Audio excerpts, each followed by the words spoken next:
Shalom, good morning to all. ప్రియులారా, పరమ తండ్రి యొక్క కృపకు మనం పాత్రలమవుతూ ఆయన చేత బలాన్ని పొందుకుంటూ శక్తిని పొందుకుంటూ ఆయన చేత పోషింపబడుతూ సంరక్షింపబడుతూ ఆయన యొక్క వాత్సల్యతకు అనుదినము కూడా మనము వారసులమవుతూ ఆయన సన్నిధిలో సంతోషిస్తున్నాం కదా. ప్రియులారా, పరమ తండ్రి ఎంత నమ్మదైన వాడు. ఈ భూమి మీద మనల్ని సజీవులకులో వస్తూ మనల్ని అనుదినము కూడా పోషిస్తున్నాడు. అనేక ప్రమాదం నుంచి కీడు నుంచి తప్పిస్తున్నాడు. కాబట్టి మనం ఎంతైనా ఆయన స్తుతించే వారమై ఉన్నాము, ఆయన ఆరాధించే వారమై ఉన్నాము, ఆయన గణపరిచే వారమై ఉన్నాము. ప్రియులారా, కాబట్టి అనంతర కృపలో లేఖన భాగం కూడా మనం చూసుకుంటుంటే, కాబట్టి మీరు వెళ్ళి సమస్త జనులు శిష్యులుగా చేయడి. ప్రియులారా, రక్షకుడిని ఆశ్రమిస్తయా తన శిష్యులకు తెలియపరుస్తూ వస్తుంటున్నాడు. మీరు సర్వలోకానికి వెళ్ళి సర్వసృష్టికి స్వార్థం ప్రకటించండి.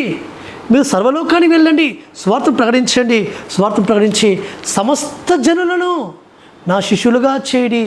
కాబట్టి మీరు సర్వలోకానికి వెళ్ళండి, సర్వజనులకు స్వార్థ ప్రకటించండి, సమస్త జనులు నా శిష్యులుగా చేయండి. అంటే నన్ను అనుసరించేవారిగా, నా అడుగుజాడలు నడుచుకునేవారిగా, నన్ను సేవించేవారిగా వారు ఉండాలి. సమస్త జనులు కూడా నన్ను గణపరచాలి, నన్ను మహిమపరచాలి, నన్ను అనుసరించాలి, నా మార్గంలో నడవాలి.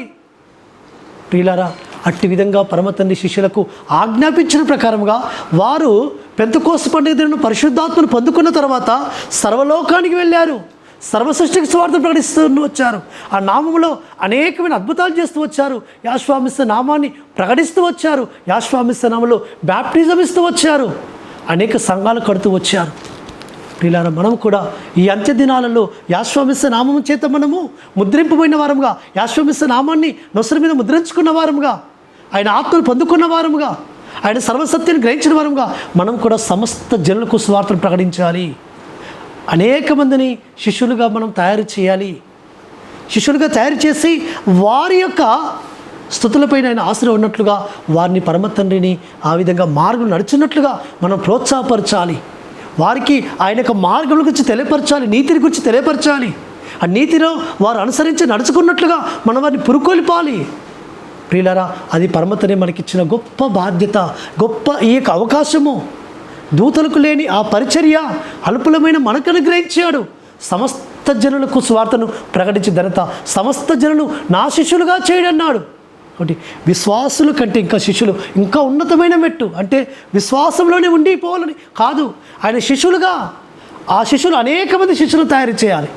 అట్టి విధంగా ఆయన సువార్త అనేకులకు ప్రకటింపబడాలని ఆయన ఆశపడుతున్నాడు. ఈ అంత్య దినాల్లో మనము కూడా ఆయన ఆత్మను పొందుకున్న వారమై ఆయన సువార్తను సర్వలోకానికి ప్రకటిస్తాం. అట్టి విధంగా పరిశుద్ధాత్మ తండ్రి మనల్ని బలపరచును గాక. ప్రార్థన చేసుకుందాం. పరలోకందర మా తండ్రి, సర్వోన్నత సర్వాధికారి, సమస్త జనులు శిష్యులుగా చేయడన్నారు నాయన. అట్టి విధంగా మీరు ప్రకటించిన, మీరు ఉపదేశించిన ఉపదేశాన్ని శిష్యులు అనుసరిస్తూ వచ్చారు. వారు అనేక మంది శిష్యులుగా తయారు చేస్తూ వచ్చారు. మేము కూడా అట్టి వారముగా అయ్యా, నీ యొక్క ఆత్మను పొందుకున్న వారముగా అనేకులు నీ శిష్యులుగా మేము తయారు చేస్తున్నకు సహాయం చేయమని ప్రార్థిస్తూ, మానుషకుడు విమోచకుడు నజరేయుడైన యెహోషువ మెస్సియా అతి పరిశుద్ధమైన నామమున స్తుతించి ప్రార్థించి వేడుకుంటున్నాము తండ్రి, ఆమేన్. సర్వోన్నతుడు సర్వాధికారైన యెహోషువ మెస్సియా కృపా కనికరము నిరంతరం తోడుగా ఉండి ఆయనే మనల్ని బలపరచును గాక. ఆమేన్.